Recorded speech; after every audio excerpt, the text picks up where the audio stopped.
Precisamente para hablar sobre este tema o contacto, bueno, está aquí conmigo en el estudio, agradezco que esté aquí, al secretario general de la Asociación Sindical de Pilotos Aviadores, Humberto Gual, capitán Humberto Gual. Gracias por estar con nosotros. Sonia, muy buenas noches, un saludo muy fuerte a ti y a todo el auditorio y aquí dispuestos a platicar de este tema que es de interés. Ha causado mucha polémica, ¿no?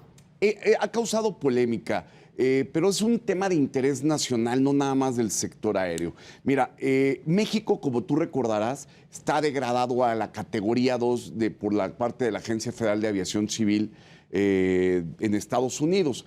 Entonces, la Agencia Federal de Aviación Civil en México nos pide que hagamos o pide al legislativo que haga unas modificaciones a dos leyes, a la Ley de Aviación Civil y a la Ley de Aeropuertos. Dentro de estas iniciativas que las requiere México y las requiere la autoridad para salir de la categoría 2, ellos piden, habían metido un artículo que era el tema del cabotaje. Entonces nosotros, primero que nada, agradezco la apertura de todos los legisladores de las diferentes... ¿Han hablado con ellos? Sí, claro, de todas las fracciones parlamentarias, exactamente.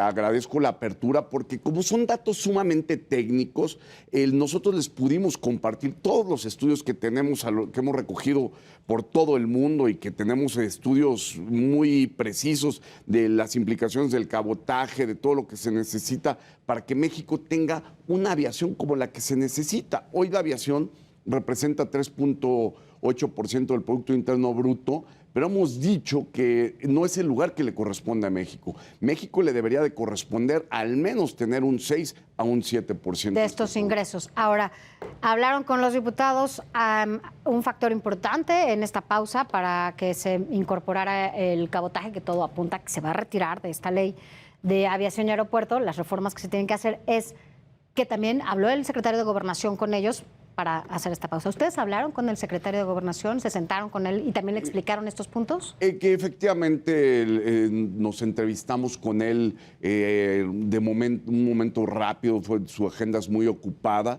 El día que estuvimos por ahí, no recuerdo si fue el lunes pasado, estuvimos en la Cámara de Diputados, ahí estaba el secretario de Gobernación, pudimos platicar con él y él nos abrió las puertas para que fuéramos con varios diputados de la fracción parlamentaria, en este caso de manera específica con Morena, a los cuales les agradecemos de una vez más. Ahora, hablabas de implicaciones. ¿Qué tipo de implicaciones en lo negativo podría pasar si se vota finalmente este cabotaje en México? Mira, tiene implicaciones laborales, sociales y económicas. Me iría primero, digamos, por las económicas, para qué es lo que al público usuario le llama más la atención. O sea, como tú lo dices o como tú lo comentabas hace un ratito fuera del aire, el precio del boleto.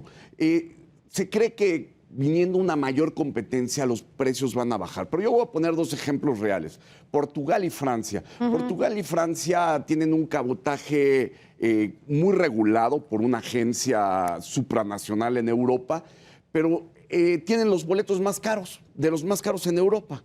Entonces el cabotaje no es el que pone el precio, no regula los precios del avión. Lo que pasa en el cabotaje es que sí tiene un dumping laboral, es decir, tiene una repercusión porque obviamente las aerolíneas se compactan y estamos yéndonos únicamente por el tema de las aerolíneas, pero en la aviación general, en la aviación de taxis aéreos, de ambulancias aéreas, de helicópteros, de todo lo que tenemos, esa prácticamente desaparece de una manera inmediata. Entonces, lo que hace este tema del cabotaje es que las aerolíneas prácticamente quiebren como pasó con Perú.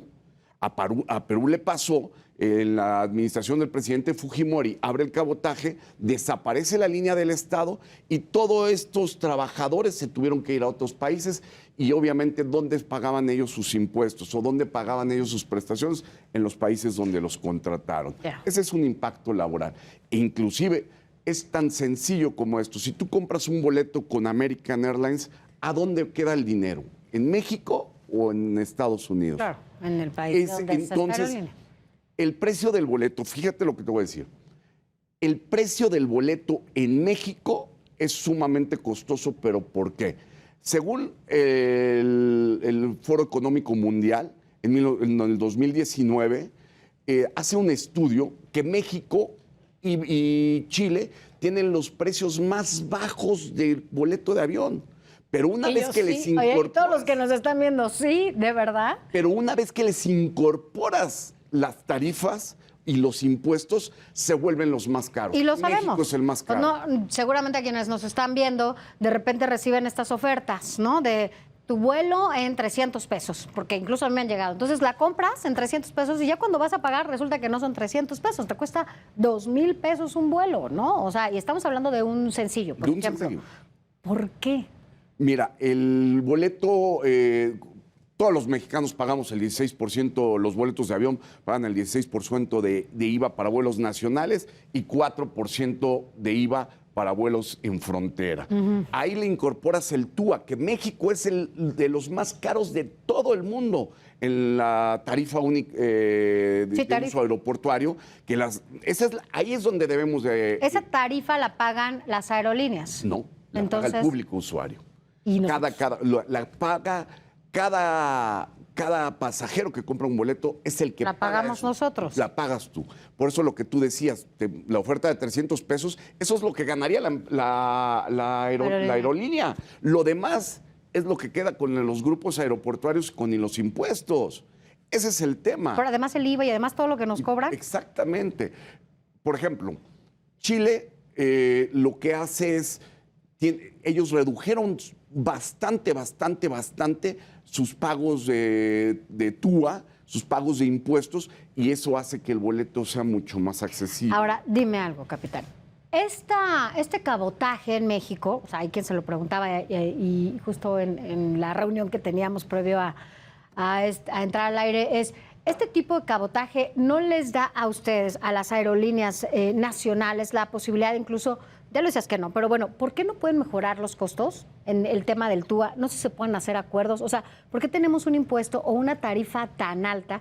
Incluso no solamente en las tarifas, en el servicio. Sabemos que a veces el servicio no es el mejor y la verdad es que muchas veces por eso decimos, ¿por qué? Y ya ahora resulta, y la verdad es que a las aerolíneas mexicanas, seguro lo sabes, pues no les va muy bien cuando hablamos de servicio, ¿no? No digo que todos los vuelos sean iguales, pero sí de repente nos toca toparnos pues con algunas cosas no muy amables, ¿no? Mira, qué buena pregunta. ¿Para qué hay que dividir la cuestión de una aerolínea a lo que hacen los grupos aeroportuarios? El grupo aeroportuario, tú tocaste un tema fundamental, el servicio y la calidad.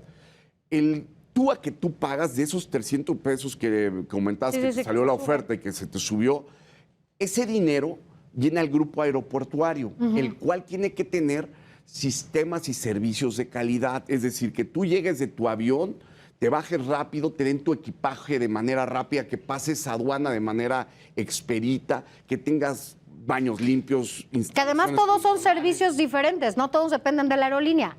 Eso no depende de la aerolínea, eso depende del grupo aeroportuario. Y de ahí todavía se paga el impuesto.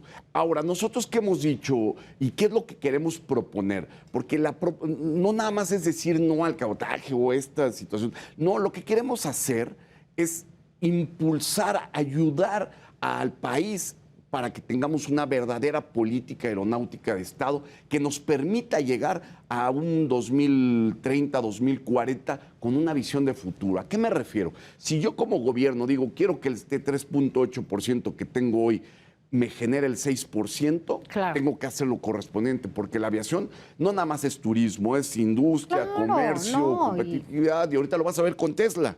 Lo van a ver con Tesla. Y hay quien hace, claro, y hay quien hace también esfuerzos, ¿no? Para poder estar volando, incluso con familia o solo, como sea, pero claro, por ahí quien hace estos esfuerzos. Ahora, para cerrar, sí quisiera saber que, bueno, pues a partir de esta discusión, ¿no? Que se pone en la mesa, supongo que las aerolíneas pues levantaron las antenas, levantaron las alas y dijeron, tenemos que comprometernos a algo, ¿no? ¿Sabemos cuáles son esos compromisos? Por supuesto. Después de estas negociaciones. Nosotros... a través de la Canaero ellos están haciendo su parte como patronal. Nosotros como la parte laboral y como agentes de la industria, lo que estamos proponiendo son dos cosas de manera prioritaria. Buscar ayudar a hacer una verdadera política, porque hoy nos dimos cuenta que se discuten leyes, luego de una manera sin el conocimiento técnico. No es pecado, no es pecado. Lo que pasa es que es un área muy especializada. Sí, no todo Entonces el mundo estamos sabe. proponiendo eso. Y dentro de esta situación estamos proponiendo que se regule completamente a los grupos aeroportuarios para que baje el boleto del avión. Y otra cosa, que se incluya en en uno de los capítulos de esta ley, el derecho de los usuarios, porque tú tienes razón. Toda política que no retribuye al pueblo, al usuario, no es una política pública buena. Entonces nosotros hemos dicho, por ejemplo, un tema que por decírtelo, tú llegas a cualquier centro comercial y hay lugares para discapacitados. En los aviones no lo hay. Así es. A Estamos- menos que vayas adelante y pagues un boleto carísimo, Carísimo. de primera clase, ¿no? Que además no te cuesta menos de 50,000 pesos para donde vayas. Esto es lo que estamos proponiendo, que se haga eso, para que se democratice el uso del avión, el uso aéreo, Exacto, para que que sea pueda para llegar todos. más bajo y sobre todo los discapacitados Claro. tengan alguna preferencia, que eso es lo que estamos Que sea un servicio incluyente. Incluyente. ¿No? En donde tengamos todas y todos la posibilidad de hacerlo independientemente de tu condición. efectivamente. Capitán, muchas gracias por haber estado con Sofía. nosotros y aclararnos. Sigamos de cerca esta discusión y veamos, ¿no?, qué sigue, sobre todo para monitorear que se lleven a cabo estos compromisos por parte de la SEP. Esperemos todos que sea por el bien del país, Así es. por el bien de todos los usuarios. Muchas gracias. Gracias.